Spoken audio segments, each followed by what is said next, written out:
It's mailbag time here on NBA Now by Chat Sports. Harrison Graham and Chase Sr. with you. Get some St. Patty's NBA gear, by the way. Chatsports.com/NBA Green. We'll show you some more of those items later on in the show. How about the Lakers signing Blake Griffin from Anthony Navajes? I don't think I pronounced that right, by the way. I think they're a contender, and if you're watching live, we'll get into some Blake Griffin destinations. Maybe, just maybe, the Lakers are on that list, but LA is going to be in the mix for any veteran option that becomes available. LA has been a prime possible destination for some of the potential buyout candidates, and now that it's official that Blake Griffin is going to hit the market, the Lakers are going to inquire about his services. And I'm going to reiterate this. Blake Griffin is not going to go back to LA for the opposite team at the Staples Center and be a high flyer, an uber athlete that's going to take over games and wow you with his athleticism. What he would bring to the Lakers, a veteran presence, a guy that's played in a lot of playoff games, and would give you some valuable depth. Now, I will say this about Blake Griffin, though.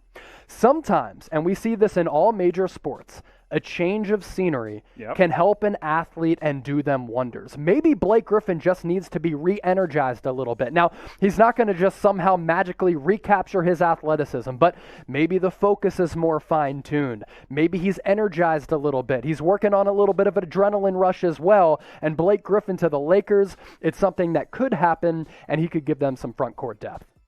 Another Chase, I think this is Chase Sr.'s burner accounts on today's show. Who's most likely to get traded now that Bradley Beal and Zach LaVine aren't likely to be traded? Number one, I agree. I don't think either of those guys get moved. The Bulls would be crazy to move LaVine, and the Wizards are playing better.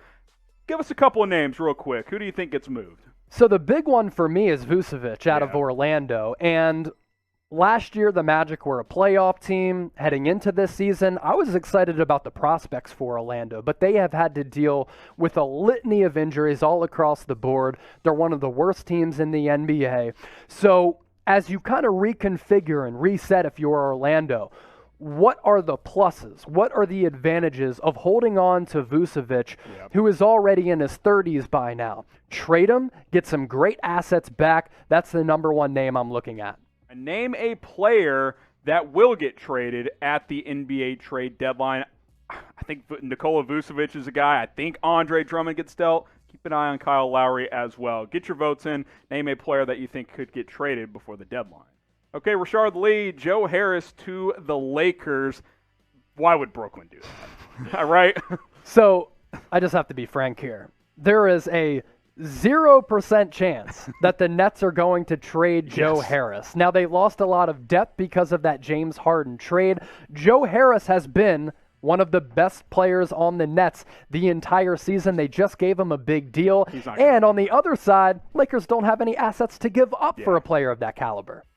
Dongai Zhang, what is the trade going to look like if the Rockets trade Victor Oladipo, PJ Tucker, and Eric Gordon together? First of all, I think that's very unlikely. I don't think you can trade all of them together just financially. You're going to have to find a unique partner. Maybe a three-way trade is possible. How about this? Out of those three, who do you think is most likely to get dealt? Victor Oladipo, because he turned down a long-term extension with the Houston Rockets. And Harrison, you do make a good point there. Maybe Houston, they just decide to go with a full-on rebuild, and they do trade all three of those players, but it would have to be a 3-4 team combined trade. Which we've seen one this year involving the Rockets already, so who knows? Who is your favorite draft prospect? The name everyone knows is Cade Cunningham, and being a Big 12 guy, I've really come to love his game. He's big, he's long, he can shoot, he's dynamic. Get your votes in. Favorite draft prospect for 2021. Miles Lewis, what about Norman Powell to the Lakers for KCP at 2027 first? I mean, I like, honestly, Powell might have equal, if not maybe more value than KCP. He is younger. I know KCP played well in the playoffs last year. What do you think? Yeah, I do like Powell and Miles. I think you're a glass half full guy if you're looking all the way at 2027. I don't know if that's in play or not. Bronny Jr. will be in the NBA for 3 years at that point, yeah, and we'll be much older, which is scary. Norman Powell, if the Lakers can pull it off, that'd be a great fit. He'd be a great fit because I actually think he's one of the most underrated role players in the league. Yeah. Norman Powell for KCP, I'm not sure. Clutch Sports, KCP, LeBron, there's the tie-in there. LeBron loves KCP. He was great in the playoff run last year. I don't know if general manager LeBron is going to want to move off of one of his buddies in KCP. Let's go to Albert Johnson. Where would you put LeBron in the MVP race? Hashtag NBA. Now, I'll say this. The latest odds still favor King James.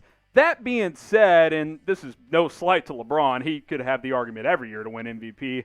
Joel Embiid, in my eyes, is the MVP so far throughout the season. LeBron's got the betting edge right now, and maybe he'll win it because he hasn't won it in a while. But Joel Embiid, I think, has the best argument, but these are probably your top 5 guys. So this is funny. A lot of people watching are not familiar with me. I am Chase Sr. We appreciate you guys tuning into the show.